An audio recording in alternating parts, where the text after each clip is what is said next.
Hello everybody, it is me, Demetra K, and I am here sitting with Donovan throwing rocks and hiding his hands Sadiq, and this is another edition of the Demetra K Show. So thank you to those on Facebook, YouTube, and the podcast for joining us in this what I hope to be a very insightful discussion, which it always is.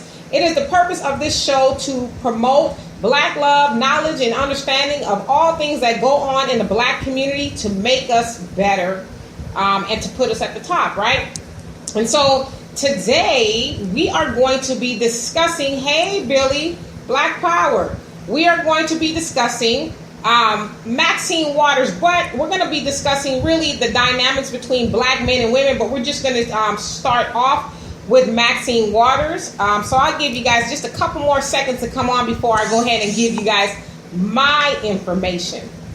All right, and so just briefly, me and Donovan had an opportunity to go out last night. Retro night To a nightclub that was open about 25 years ago, and they kind of reunion, and so we went out. We rarely do that, and we had a good time. And very good time. Needless to say, we're kind of on the tired side. Hey, William. We're kind of on the tired side, but it's all good. We're going to get through this. So anyway, let's go ahead and get started.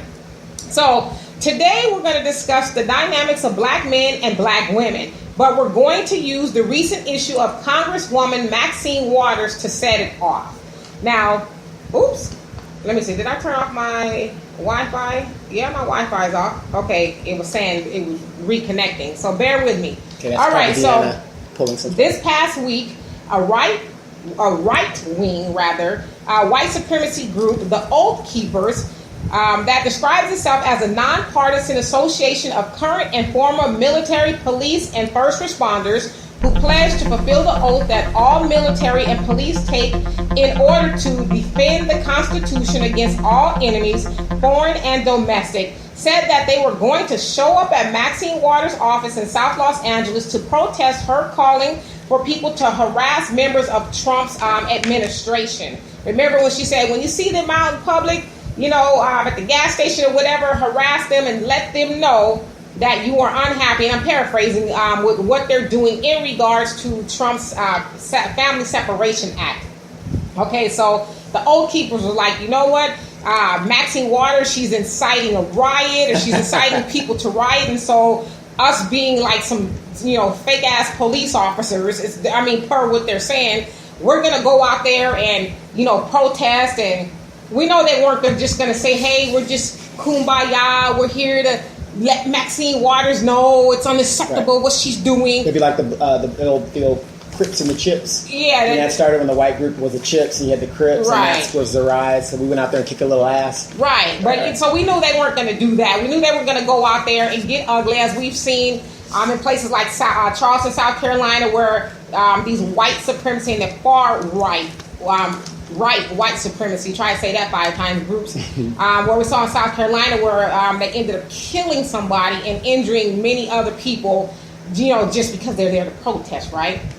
And so this particular group, they claim to have about 35,000 members, and they also say that they are very heavily armed. So anybody who follows, or not follows, but knows anything about militias in the United States know that they are heavily armed and that they're ready to do battle. They say their mission is to protect the government, but their other mission is to, fight against the government if they try to take their rights and that kind of stuff. Yeah, so, when whites' rights are threatened, oh yeah, they get violent. Exactly. So we know they weren't going to. We're supposed to be nonviolent, but they're violent. Right. They weren't going to try to go be peacekeepers per se. All right. So with that being said, many other counter protesters like the NOI, workers unions, and the Black Panther Party showed up to protect and defend Maxine Waters.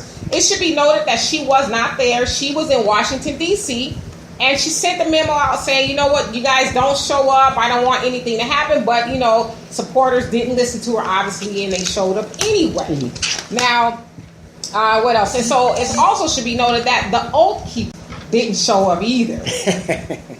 I think once they learned that, okay, we're not going to just be able to go and just have our way and do our like thing. The old days. Right. We got the Black Panthers out there. We got the NOI. We got people from the community. We got a lot of people out there. So we're not going to go and just kick in those doors and, have our way. These people are going to probably, by any means necessary, so. They ain't afraid of us, basically. Well, yeah. They say, they didn't want to go because they didn't want any problems. It's like, well, what do you expect is going to happen? You showing up in somebody's community with your, lily white, extra white self in somebody's community trying to, hold their black woman to, accountable. What you think was going to happen? Right. And then why is it that have you guys noticed that whenever it comes to getting one black person, white people come in a gang? Oh yeah, they're gonna go string Maxine Waters up. They never come by themselves. But like I said, I'm not a Maxine Waters fan, but I'm very sure she can scrap if she had to. Well, she said you better aim straight. Right. So anyway, they didn't show up. I believe they were scared. I don't believe the fact that we just want to make sure everything was peaceful. Nah, y'all was scared. Let's keep it real, okay? Now, but. That didn't. So the fact that Maxine Waters told everybody not to show up, that didn't stop people. They showed up anyway. All right. Now, among the supporters were the Black Panther Party. Now, for those of you guys who have lived under a rock your whole lives, the Black Panther Party was founded in 1966, and the mission of the Black Panther Party was to protect the community, the neighborhood, black people, against police brutality, in addition to building up the community by having a do-for-self mentality and different programs and things like that. And so we know that the Black Panther Party was targeted by the FBI as a hate group and was ultimately dismantled for a while due to, a lot of the Black Panthers being political prisoners still in prison today, the murder of Fred Hampton, and, various other things that kind of crippled the organization. Well, we know that the organization is back and it is thriving, and it is continuing to do the things in the community like protecting black women. Now, I would be remiss to say that there's no opposition to protecting Maxine Waters, because a lot of people, especially a lot of people who live in the community, are like, well, Maxine Waters has dropped the ball with us. She hasn't done what she said she was going to do. She's, people are awake. Yeah, she's gone to Washington. She was. This is her 14th term as a congresswoman. That's 28 years. You're right. So she's gone to to Washington, and she's enriched herself. She's, pretty much. I don't want to say she's left the neighborhood in shambles, but. She's left in 28 years, and your neighborhood hasn't thrived. Matter of fact, it's reverted worse than when she first got there. That's where the criticism is. And so, I would just like to say, and, the Black Panthers have also said this, regardless, we're not going to lie and say, Maxine Waters has done everything. And I'm going to get to you guys' comments in just a second. We're not going to lie and say Maxine Waters has done everything she's supposed to do, because she hasn't. But at the same time, no way any good black man worth his weight as a good black man will allow another man, especially a white man, to run up into their community and take their black woman to task. Well, I don't care how you feel about that woman. Okay, I'm gonna disagree with you on that. The new generation, you got guys that are seeing sisters fighting in the streets, and rather than breaking it up, they are videotaping it. Right, and so that needs to change. It should never, I get it. She hasn't done her job, but that don't mean that we just step aside and say, well, hey, white supremacy, go on in there and string her up by the neck and hold her accountable, because she's doing exactly what you guys are doing. Maxine Waters ain't doing nothing different than they've done. I mean, and Maxine is just talking, but those people have actually done harm to everybody that is not like them. And so, and we see people like the Black Panthers and other organizations out there trying to bring awareness to what's going on. And instead of us sitting on the sidelines, we need to get involved. We need to stop, just saying, oh, hey, look at them, look what they're doing, or watching from the news. We actually need to be out there, because in nobody else's community will you be able to go in there and do what you're doing, do what they tried to do. And so I think what that did was send a signal to them that, okay, these black people ain't going, they're not going to continue to let us just do what we want to do to them. Right, and you keep saying we. Do you have a mouse in your pocket? What do you mean we? You keep saying we. We as black people. Do you have a mouse in your pocket? No. What you saying? Don't include you in this? We include you, okay? All right. And so Billy says, Black Power, Comrade Queen. Black Power to you. And William says, Black Power. And Al says, good, googly goo. You look good. You're so silly. And William says, and the African Town Coalition. Yes, That is a coalition in Los Angeles that does a lot of great things in the community, including boycotting businesses. I've seen them lately boycott a lot of Asian businesses that have done people in the community wrong, beating them up, and just shooting them. Yeah, you name a whole host of things. And it's, to me, what's really sad is these brothers and sisters are out there on the front lines trying to get people to stop going in there and giving the enemy, if you will, your money, and they go in there and try to justify, I'm just going in there I'm going real quick, get some zigzags. Yeah, I'm just going in get there. Get some papers. It's like, we trying to tell you that just the other day, a sister or a brother will have this and that done to them in this store, and you still gonna go in there? It's only zigzag, paper $1.50. That's all I'm spending $1.50 in there. So that ain't gonna make a difference, is it? Yeah, it's gonna make a difference because they shouldn't get not one dime. Right. But yeah, you got these brothers and sisters out there on the front lines trying to wake the people up, and they're just like the Walking Dead, Right. And so William also say many of us referred to as the Black Panther Party are actually the African Town Coalition. Okay, so it sounds like there's a little bit of a name change, but the premise is still the same, right? Hey, Tay. She says, hey, Dee and Donovan. What and up? Eric, what's up? Oh, God, I'm scared to read your comments. What about a black woman calling white cops on black men? We both need to do better with each other.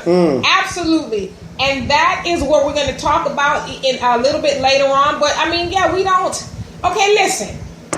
I'm not telling black women not to call the police on a black man. Hold on a second, you guys.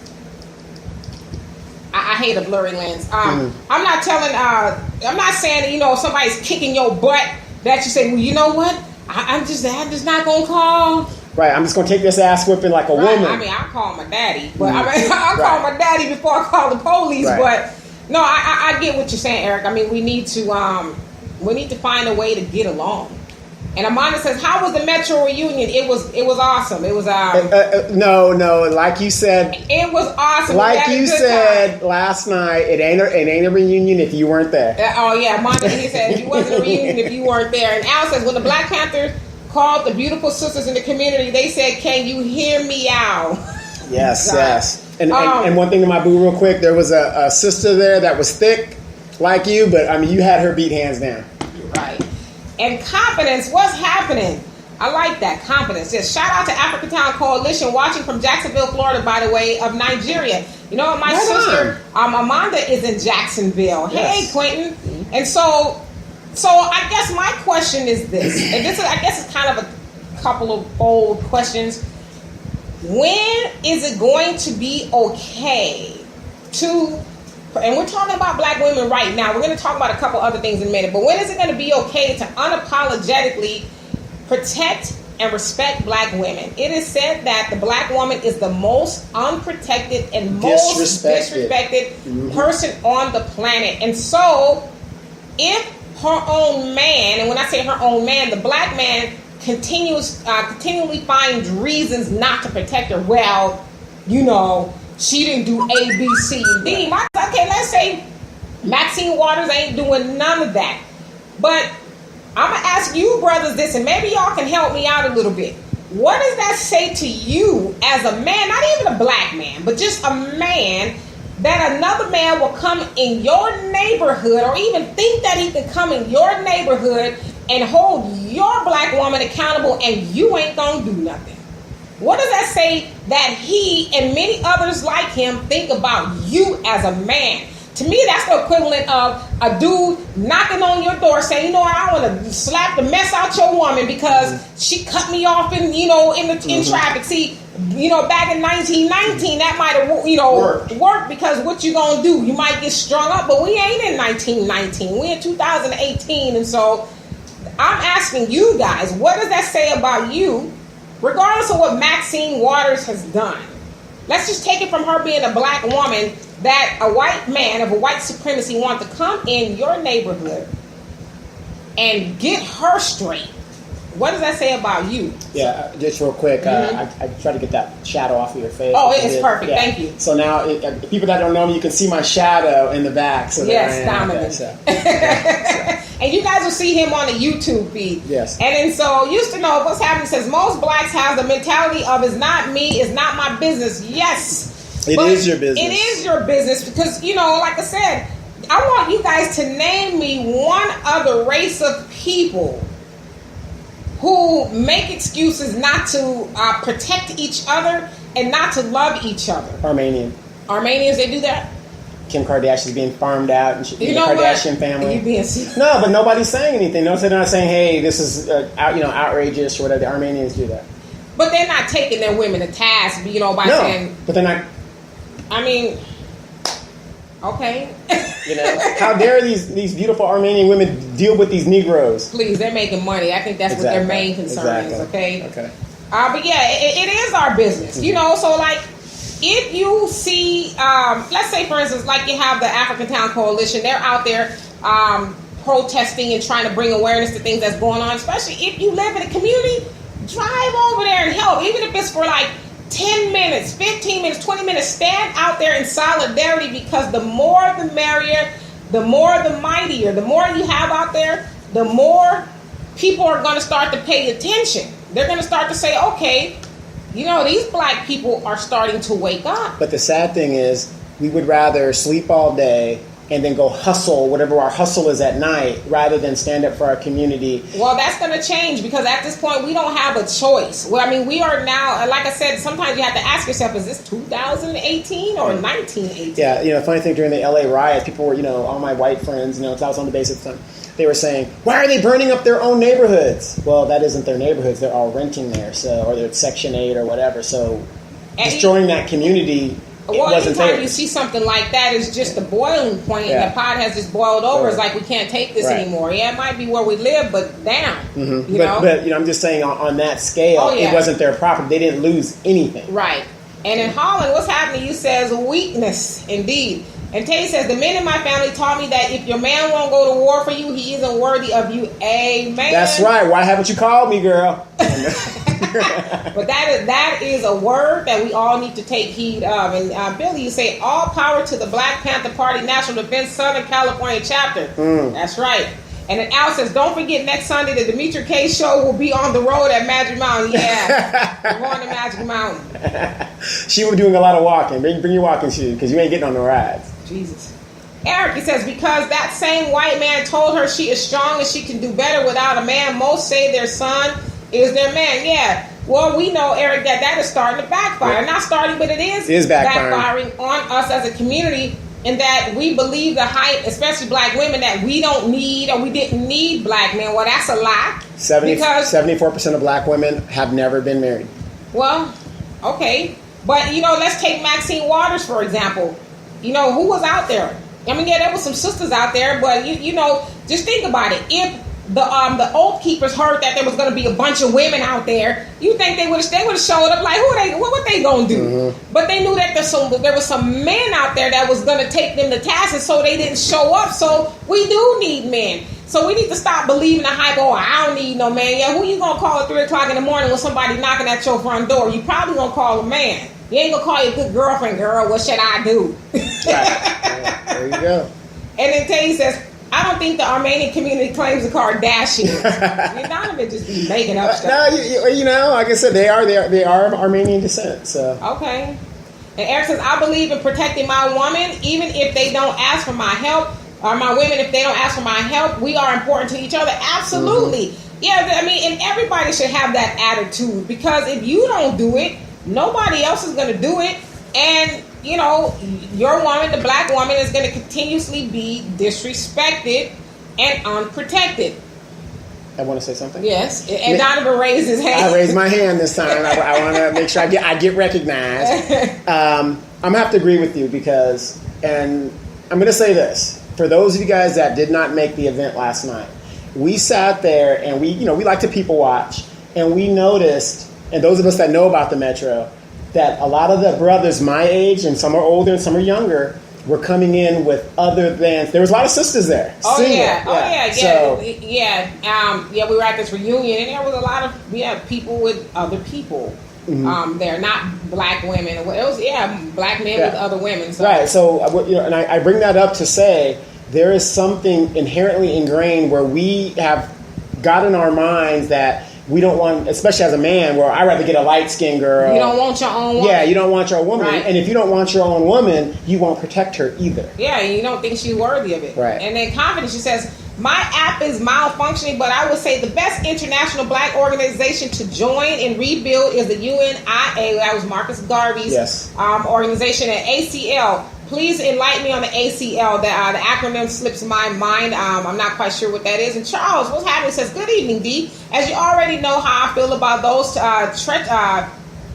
treacherous, I can read y'all, establishment Democrats like Maxine Waters, John Lewis, MSNBC, Joy Reid, Congressional Black Caucus. When you sell your soul she works for the racist Democrat wing of the system of white supremacy. No, absolutely. Is that my clone? No, it's not your clone. Because that's exactly the same stuff I've been saying. Well, yeah, I mean, like I said in the beginning, we would be lying to say that Maxine Waters and, like I said, John Lewis and the rest of them are not in bed with the white Democratic machine. They are. They work for them. They are their puppets, which is how they got enriched. What is Maxine Waters worth? $60 million? $60 million. Her husband is worth over 112. Now, indeed, Maxine Waters and them they weren't broke when she got into office. But they weren't no millionaires. No, they weren't millionaires. But I mean, he, had his thing going on. Yeah, he was in the banking institution. Yeah, so it wasn't like they were just paupers. But yes, so we know that they get enriched by the system to you take these talking points to the people. Just, make them think they can, rise above it, and then, but just keep them right there. Don't incite them. And so now they're pissed off with Maxine because she has incited people. Like, you know what, let's stop laying down. I don't, maybe dementia. I don't know what's going on with her. Maybe she feels like she has enough money. She's 79 years old. That's what I'm saying. When did these people walk? Get the hell up out of there. There's never enough of more. There's always going to be a need to have more money. Like if I'm almost 80, last thing I'm going to be up there doing is fighting with Trump. I'm going to be on a cruise somewhere, And confidence, she said, we got to link globally and share information to heal. In my opinion, absolutely. And that starts, and we're going to get into this topic in just a second. That starts with us unifying. And Nancy says that Donovan is right. I think she was talking in regards to the Armenians. I'm not quite sure. Donovan's not often right around here, okay? So you have to be specific on what he's right about. And Teddy says, I swear, if we could unify like Jews, Persians, and Mexicans, yeah. I think she's saying, I think she was saying I was right in regards to us going to the club last night with other women. If we don't even want our own women, we won't protect our women. That's what I think she we'll see. But go ahead, I'm sorry. But yeah, I mean, we do need to unify. It's like a lot of people are mad with Trump, and rightfully so, but Trump, as Donovan says all the time, is going to make the hood great again. He is. Trump is forcing black people to reckon with what was always there. We're acting like white supremacy and catching, white people on camera calling us niggers and, calling police on us. We're acting like that stuff just happened because of Trump. No, Trump emboldened those people to do that. But that has always been there. It's just us refusing to see that. Oh, gosh, if you just love me and accept me, we just need to get along within the system and then everything will just be okay. And Trump's going to make us realize that welfare is not a system to live off of. Hey, we got $1.3 trillion. There's no reason why we need to be on the system. Like as a people, we are balling. What, the 9th or 11th largest economy in the world? So come on. I mean, but to feel emboldened or entitled that you're entitled to Section 8, you're entitled to this. He's going to put a stop to all of that. Well, and true indeed, there's a lot of entitlement, but it's not just black people. But the thing is, again, me and you always get into this. I don't give a damn about Mexicans. I don't give a damn about white people. I'm worried about my people. But the point that I'm making is we say that as if it's just black people, and I like to clarify that as not. That's just the narrative that's sold to us is that, you guys probably remember when Bill Clinton signed the welfare to work thing. Who did he have up there?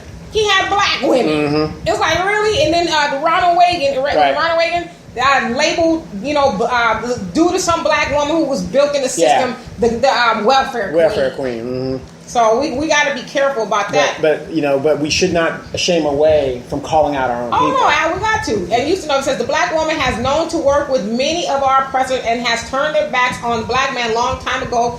And not to point the finger, but homosexuality is at an all-time high because of single mothers. Yeah. Well, that is the argument. I'm going to say because I don't have any statistical data on that. I can see where you're going with it, though, as far as I will say this, just in my personal opinion, a lot of single moms that I have seen raise their sons have turned out to be gay. Now, I don't know if there's a connection, or if they're, treating their sons like the good girlfriend, because I have seen that. They're taking them to the malls and to weddings and all that stuff. Well, what I've seen is a lot of these women, they get so frustrated in the relationships that they're in. They're like, well, why not try this? They want to try the other side when they realize, hey, I'm really not. I think he's talking in regards to turning the sons. Yeah, turning the sons. But what I'm saying is, though, but with the women feel, let me try this, and you're having children, and they're seeing that behavior. That's where, to me, that's where the confusion comes in the sexuality. Because what's the first thing as you're about 3 or 4 years old? They start talking about gender identification. You keep saying you're a boy, you're a girl. You keep saying that to the kids so they get their identification. Oh, well, now you can't do that. You got to let the child choose what they want to be. Right. Hey, Jonelle, what's happening? We're going to get into what we inboxed about yesterday as well in just a few. And Charles says, having a pissing contest with Trump is low, easy fruit and plays into the emotionalism that we easily fall for.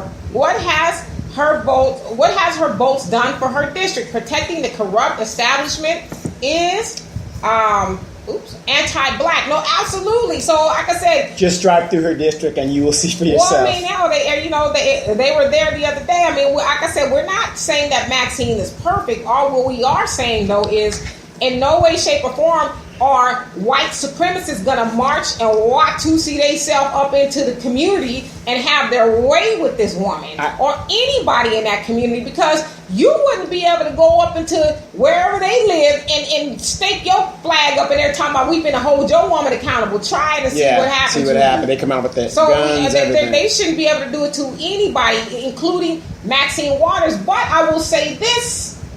Maybe Maxine Waters now needs to take heed to what is going on and say, you know what? No, what she needs to do is retire and let somebody else. I'm saying why? Well, she might not have a choice because she's being opposed by Hispanic guy, and his name slips my mind, but he's a big time Republican, and he's playing into out of the Republican playbook as far as black people being on welfare. And I saw one of his tweets where he said, in regards to the flag burning that took place during the protest, maybe we should take their welfare checks away for a couple of months, and that'll teach them a lesson.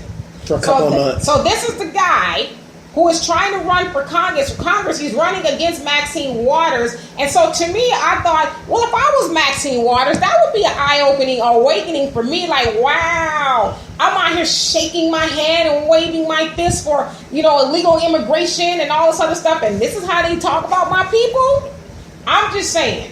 Good point. And so I like that. Al says, if me and you are in the hood and a bunch of brothers roll up to in a beat up car to start some mess, I'm scared to read this. We're gonna run fast like Scooby-Doo and Shaggy because I'm light skinned and can't go to jail. He's too good looking to go to jail. And be the white bread to some mate sandwich. Oh my God, it'll be sandwiches. Yeah, it'll be like an episode in the penitentiary. You won't go to jail. The Midnight Thug. Holland, he says, prime example of a lot of these rich athletes rather give his money to the white woman instead of our own sister. Sad. Y'all getting these multi-million-dollar contracts and y'all rolling out with Becky.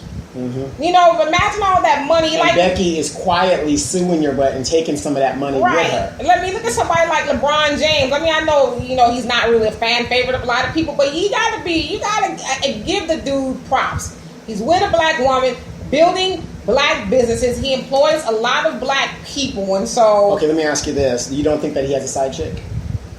I mean, do we know he has a side chick? I don't know if he has a side chick. Most likely he does. It's said that he doesn't. If he does or he does, I don't know. Most likely he does. But his main chick is what though? Yeah, a sister. A sister. Yeah. Okay. So his high school sweetheart. His high school sweetheart. And his high school sweetheart, right? He ain't giving that money, to somebody else. And Eric says, way to go, Charles. I think that's what he was saying as far as holding Maxine accountable. No, she definitely should be held accountable.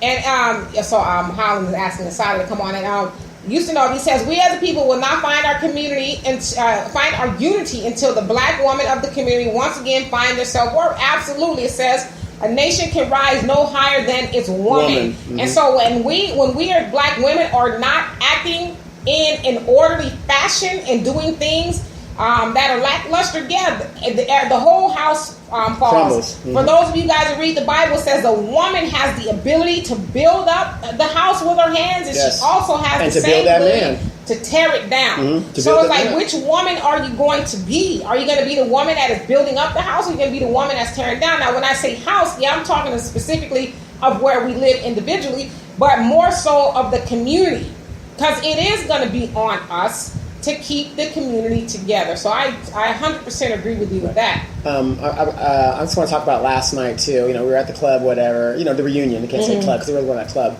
and very good venue. And the initial place that hosted this event is owned by Hispanics, and I advocated for this club to give the guy a chance, whatever the deal is. If you know the history about the Metro, there's a lot of negativity attached to it because some things have happened there in the past, in the 90s. But in regards to our women, again, me and Dee were there. We were people watching. Dee was having a good time. I was having a good time. Some of the women that were our age that were coming in there, there were some women that, it's obvious they were still living in the 90s. Some of them were still, and I'm not trying to be negative. What I'm saying is, though, all these women were beautiful. Don't get me wrong. There's one lady, a light-skinned lady, that she was having a good time. She was just, really enjoying herself, having fun. But you had some there that were just mean mugging. You had the weaves all over the place. It's like they were on a search and kill mission. Well, I just think the black woman, as with the black man, we got a lot going on, and a lot of baggage, just not even before we were here, to deal with. And if you guys ever go to a reunion again, remember this. Now, remember in the 90s, everybody had their high top fades or whatever the deal is. Just about all the brothers in there, we were all bowling balls. Bald as hell. And Holland says Trump is shutting down the system. Yeah, that's exactly what he's doing. And I guess we said before, he's forcing black people to say, okay, wait a minute now. Wait, hold on. Start being great again. That's what he's trying to say. Be great. Yeah, we're going to survive. There's no doubt. If they gave us nothing right now, we will still survive. All we got is us. That's what Trump is showing us. All we got is us. And then you also say, I'm kind of glad he's shutting down the system. You know what? Me too. Trump does some jacked up stuff and says some jacked up stuff, but I don't really feel like, for me personally and black people, it's going to be bad. I think it's going to work out in our favor, actually. Well, not that, the stuff he's doing is good, but I just think no matter who's in office, black people still need to get our stuff together. Yeah, we still need to get our stuff together, but it's just like the housing crisis and the boom and the economy and the jobs. We were at the bottom of the totem pole. You've got black folks that don't even know there's a recession when the recession was going on, all that, because, we're just here. Right. And we are great people, and if we can serve, because you got white guys, $120,000, they're jumping out of windows. For salary. Yeah. Where for us, that'd be like, wow, that's a come up. Well, yeah, it's just kind of a way of life. But, we need to get out of that. Yeah. The case says we need to end this hood rich mentality. Absolutely. That's that. I don't understand it. Quite honest with you. I don't know why she's talking about with all the coins she making. You take it. It says there are more white people on welfare than there is black people. Well, absolutely. Okay, and I'm not disagreeing with that. Mathematically, if we're only 13% of the population and white people make up 46% of the population, statistically, of course, they're going to be more. But if you look at their population by itself compared to our population, there are more of us per capita in our population versus their population. Well, yeah, but there's, to that point, they have more opportunities than black people absolutely. Too. So, absolutely. Yeah. Absolutely. So it's deeper than the surface of well, black people are just on welfare. Well, and I don't mean disrespect for that person because that's good information. A lot of people don't know that. That is true, but that argument doesn't go anywhere when you say that. It's like, okay, there's more than. So what does that mean? Well, what it means is we need to stop falling for don't believe the hype, and that is just black people that are on welfare. Because every time I go to the store, I see a Hispanic pulling out their EBT card. Especially here in California. So I've seen Asians do it. I see white people do it. I was at Trader Joe's, and I was kind of shocked when I saw a white lady pull out an EBT card. Well, the thing is, when it comes to that stuff like that, I think it's a regional thing. So, whenever I see that, California, we probably have more people on the system than any other state. Well, hell, because you need a king's ransom to pay rent around exactly. here. So I know, but that's good information. Whoever said that, but I'm just saying, every time somebody says that, mathematically, of course. But if you look at their population, even though they're higher than us compared to our population, 13%, we have a higher rate of our population within our population that is on welfare. And to me, that's unacceptable. And Nancy says, you think women got it bad here.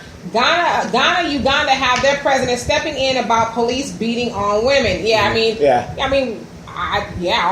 Unarguably, rather, women in the United States have it far better than most women in the world. Holland says, a woman can't raise her son to be a man. Absolutely. We need to stop that madness, too. He also says it takes a man to raise a man. Absolutely. Right. And Billy, you says, it goes both ways. The woman said she don't need a man, and the man saying they don't need a woman. Absolutely. It takes two. We need each other. And Al says, I have a female friend who is Mexican and a dwarf. Her name is Paragraph because she's too short to be an essay.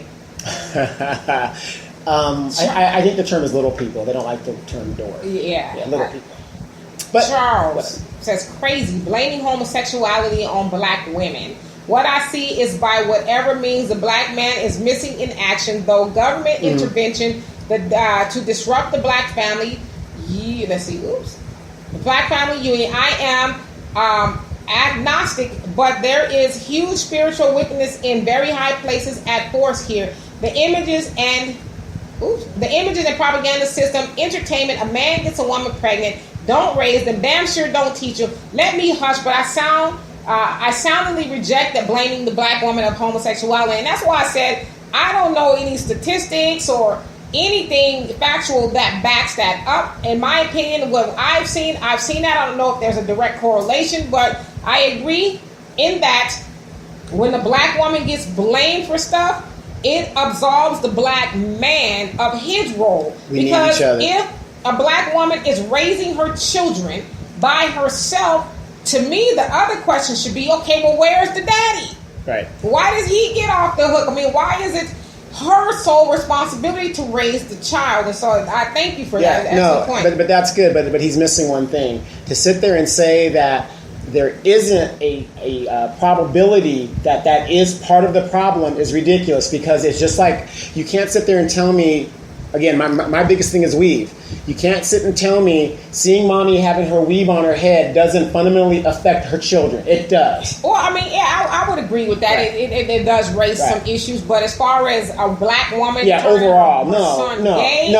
But in some instances, it probably does. Well, we don't know though. Right, but again, to this point, if a black woman has the ability to turn her son gay, what role does the father not be? Now, we're talking about a single black mom. So what role does a single or the missing father have in making the son gay, if that argument is true? Well, like I said, depending on the role of the father, is he in jail where he can't have any influence? He's not there. Okay, but like I said, whatever your situation, like I wasn't there for my oldest son most of the time. He's not gay. But you still had influence in his life. It wasn't just like you checked out. Right, exactly. But what I'm saying is, somebody who has a degree, and that was brought up, there is a portion of that, even if it's a small portion, let's say 2%, let's say 1%, that might be, we don't know, because nobody's an expert. Right. But it does have an influence. You say they shouldn't even have the thought, without the total fear of death over their being, when it comes to speaking of harming any black woman, especially a sister like Maxine Waters,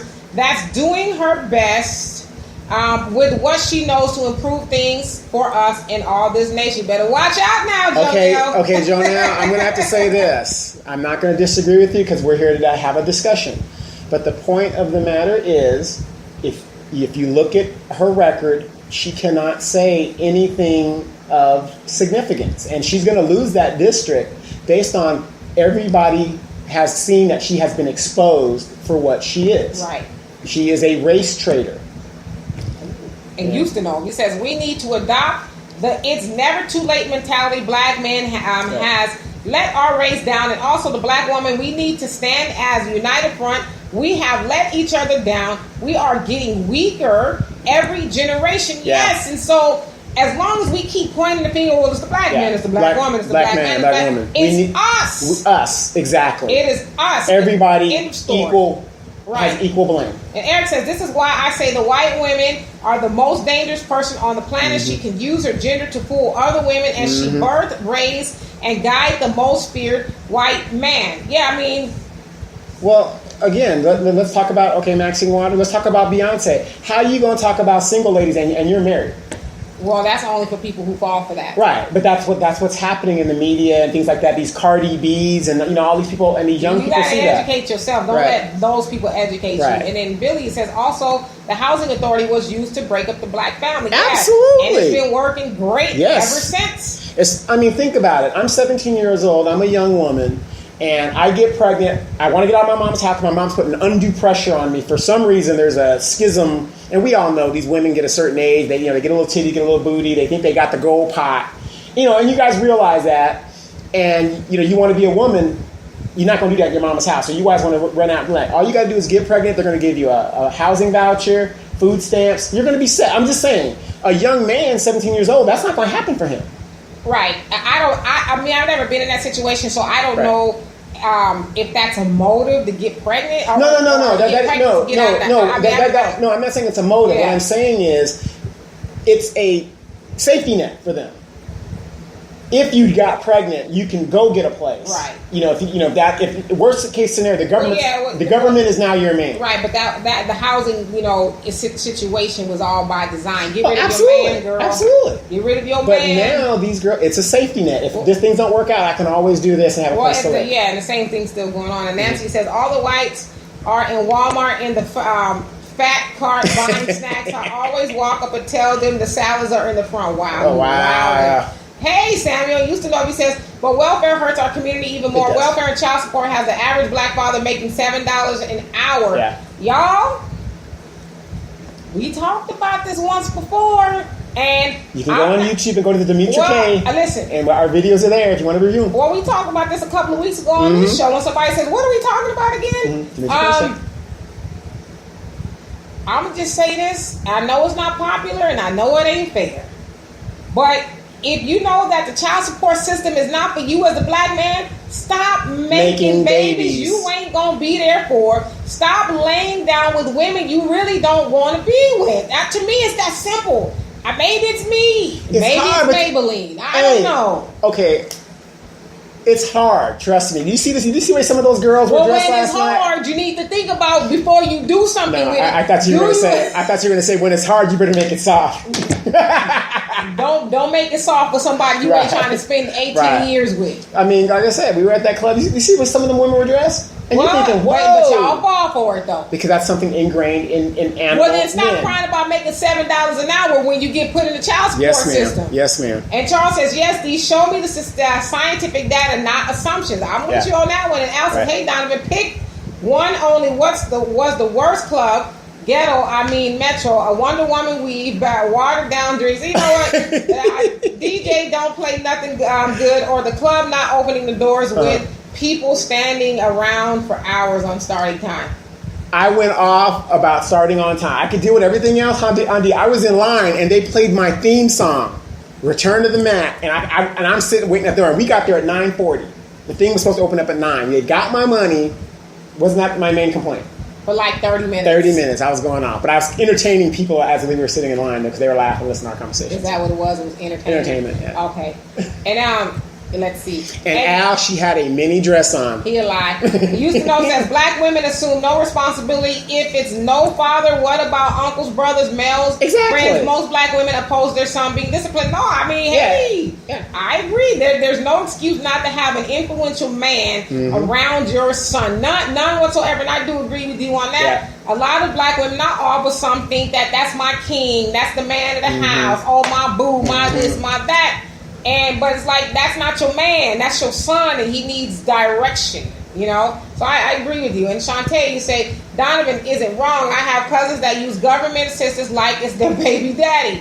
Yeah, that's learned behavior. Yeah, it's learned behavior. Yeah. It's not wrong because the system, we're supposedly a Christian country. The system was put there. Hold on. And for you guys on the podcast, we will be right back in the second hour. The system was put there to help and supplement those. Okay, if you got a job and you need $100 for food stamps, that's what it's supposed to be there for, to help you out because you're doing the most of the work. And Tate, you guys correct me if I'm wrong. more than likely the cousins and people like that have watched their mothers do it, right? Or, you know, the females in their family.